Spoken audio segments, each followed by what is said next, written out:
फ्रूटी मार के जानते बानी जरा फ्रूटी की आदत लाग जाई कतनो रुपया महीना कमात हुई है उनका के आरस देबो 4 पैक पी है ओकरा बाद भी है कि जोरन बिना दही जामत नहीं खे अरे सर माने फ्रूटी ना मिलला कहीं रे वो लाग जाओ फिर मैं से उकड़ाम धड़ाम बाय को दो बंटियो बबली ना नहीं बू मर्दा ता तो बहरे बा आ देवरा कैसा रहन बा आई रे माई मत पूछी बाप रे बाप दिन भर दारू पी के परेशान करत रे अच्छा का जानी कौन दारू पियो त मुंहवा भग भग बसाता बंटी बबली ना रे तले रही ना जला जब मुंह भक भक बसाए लगी तो जन है कि तोहरो मुंह भक भक बसवावे लगी चटे लगी ये माई बिगड़न मन एकदम बिगड़ले रह जाता मऊगो हो गल बड़े मऊ हो गल बा देखी ना होलिया में मजा लागे लूटी हो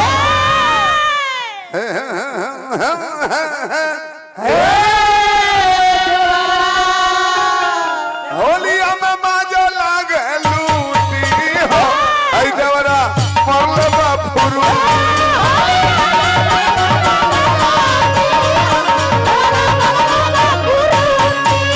होलिया में मजा लागे लूटी हो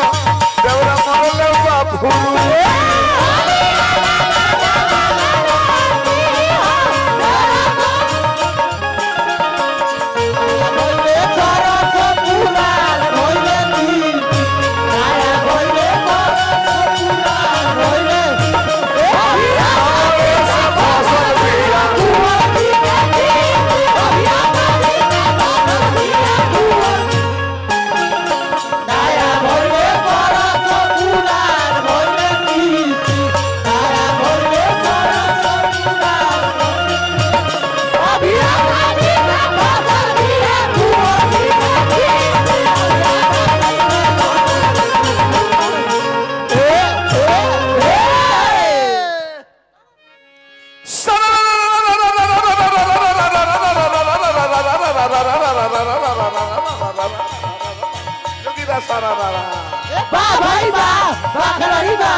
होली में छूटल बा लाजा सरो में पिंकी लाजा सरो गणासी पीटा वाला हो गणासी पीटा वाला गणासी पीट बोलो काहे एगो मुरछाइल ड्रामा में एकरा के ना खंगार दे टूट जाई होली में छूटल बा लाजा सरो में भैया लाजा सरो करही बजा वाला हो करही बजा वाला तरी वाला ए भाला वाह भाई कहा जा तो कराही मजवाला ए पिंकी कराही मजवई ना मजवई तसली बिना दांत के एगो छेनी भी एकरा के आवा ना मुंह से थूर दो लेकिन पिंकी के जब जवानी रहे तब कहे के ना रहे ना बियाह शादी भइल कर हां केकरा से केकरा से किलांट वाला एगो रहे पप्पू नाम के आधा कटर रहला आधा उनकर उभरले रहे जाने का आधा उभरले रहे ठोका ऐसे पप्पू खान रहले अब भैया बियाह शादी भइल आ पिंकिया के पापा जनाब अब्बा हुसैन अली नाम बताओ गफूर गफूर अंसारी डीलर ले जाने की बड़का शीशा वाला ड्रेसिंग टेबल ड्रेसिंग आई कर मर्दा का कैलस पपुआ पपुआ पपुआ से देश चलता का करवा गोंतारी लगा दे रहे जने का पैरवा कोई जलन हां आ सुहाग रत्न नाम लागल इनका के निवस्त्र क के निवस्त्र माने लंगटे अच्छा किया पर सुता दे हलो हां अब अपना हो निवस्त्र हो के माह बन क के 3-4 राउंड बनवल रहे हां पहले पिंकिया के हंसी जानते बनी मनोज अरे मनोज कहलू हां हंस अरे काहे हंसो काहे हो कहल के ना ना नैहर के अंतरिक्ष से याद पड़ गए हम ठीक बा 12 बजे दोबारा काम लगौलस जियो 10-12 रन बनौलस माह बन क के फिर हंसतिया ओ माय डी अरे कहां से रे मार लगा बाबा के मार दे महाराज रो अपन देखिए हमरा नैहर के बात मन पड़ता ठीक है 4 बजे भोर में जब तेबारा काम लगौलस नु प्रिंस तो कुछ कॉलर ला याद पड़ता नहीं 12-13 रन बनावलो पहले फिर हंस दिया कहां से रे बोल तुम्हार का बिगड़ दे चुप रही नहीं मैं अपना अपना किया से हाँ और वो पहुंचता नहीं हाँ कहाँ है अतर वो माँ बन को कलंगटे हो के व्यवस्था देता नहीं नू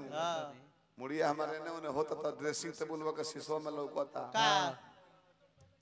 ररगणिया पुकुम पुकुम वो खो जाता आई बाबू ना कल हम सूर्य देखी हो बसुरिया तालो में कोई को बोल निकला तले है मैं सुना तो सुनो तो बिना कहले बुझा जाए हमरा बताओ के ना पड़ी हां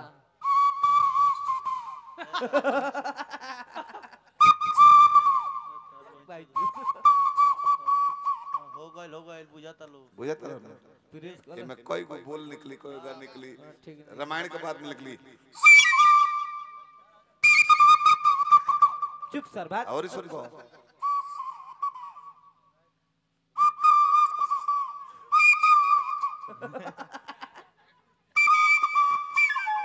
ये पूछला कुंवर से कय गो देखो हर एक कला के काटे जरा खाल प्रिंस करे लगे ये बसुरिया तेरा गड़िया पे ना ना ना कल भूख लगा दे बेंगा प्रिंस चला संग पढ़ावत रहले हां तई कहले प्रिंस की रे बच्चा ए बच्चों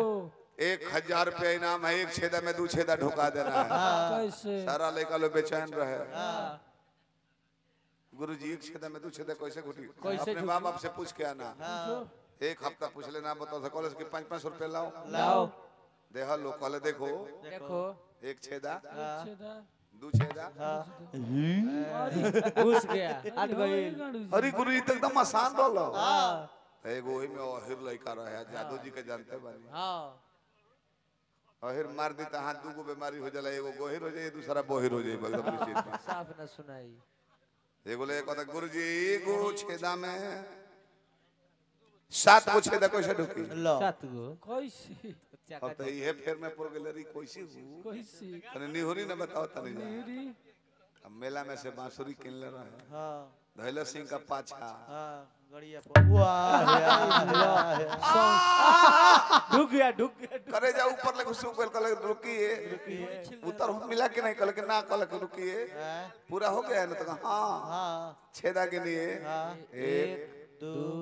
3 4 5 6 7 दुकान गड़िया में तारा छेदा ढुका निकाल निकाल लेकिन रुको ये जल्दी फिर मत ढुकाओ नहीं तो मैं बजाने का प्रयास करूंगा आवाज नहीं आएगा पीली पीली आवाज आएगी उसमें से निकाल ना भी छील ले लेबा तारा ऐसा कहे चाहे तू हमर दे दे तब कह तारी कि सोझिए के आइल बा समाइल बावे घर में समाइल बारे घर में समाइल बारे घर लेके फिज तारी इस टोले बात मार सटोरे बाबा मोर में सटोरे लेके फिज तारी इस टोले बात मार सटोरे बाबा मोर में सटोरे बाबा लागे कोनो गोतर नहीं छूटी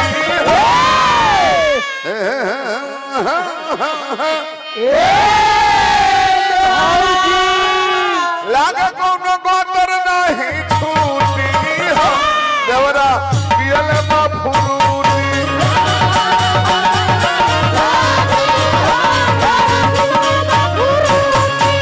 लागे कोनो गोतर नहीं छूटी देवरा मरले मा फुरूटी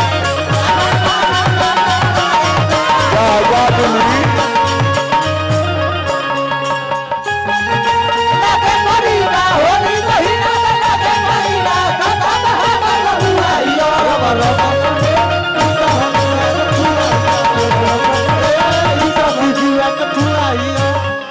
दिया जी साहब के भाई बने बोले को नहीं कस्टम ऑफिसर चल जाए इंजीनियर साहब चल जाए बाकी हमरा हम कने हन बाकी वहां लोग बोल नहीं कि बानी लो तो शिव जीवा के फुआइयो बजा दे यही में बजा दे कौन बजा दे यही में रोनी पिया